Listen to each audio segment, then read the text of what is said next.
Domino's hadn't really anticipated the OMG, you have to see this, it's so disgusting reaction on social media.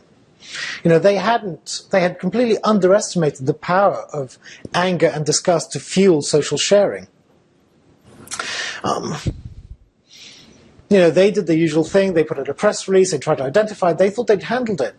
But they didn't realize, actually, it doesn't matter that this is the truth, and the truth is that nobody ate a sandwich full of bogies. That doesn't matter. It was just anger and disgust was enough to propel this. And when you look again at sort of on news websites, what gets shared, a lot of that material is about things that make readers seethe with anger, with frustration, with injustice. And we do this not just because we're angry and outraged. It's also because it's a way of us expressing a sense of belonging.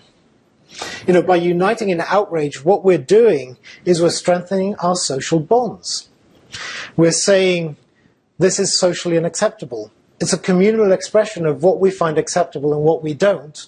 So then it's like sending out signals saying, I think this is disgusting. You do too. Yes, you do. Okay, that's good. You're my friend. If one of your friends said, oh, I'd love to have a sandwich with a bogey in it, you would look at them and go, what's wrong with you? So again, it's not just anger and disgust, but it's a way of social bonding through expressions of anger and disgust. And, it gets worse because what happened here was that the reaction from Domino's was they didn't anticipate that this swell of public opinion would take hold on social media. They weren't listening to Twitter. They weren't looking at Facebook. They were oblivious that they were being trashed on Twitter with messages such as, I don't think I'll be eating Domino's again, throw up in my mouth, type thing.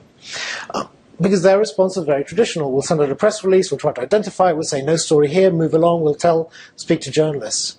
And it sort of highlights that the response from businesses to these kind of events can't be just the traditional response of sending out a press release, talking to the media and leaving it at that. Domino's, the example of Domino's Pizza is really one of the first that highlighted the importance of listening to the social web, of paying attention to what's being said there and reacting and acknowledging it. And what you see now is that smart companies, this is what they're doing. They're paying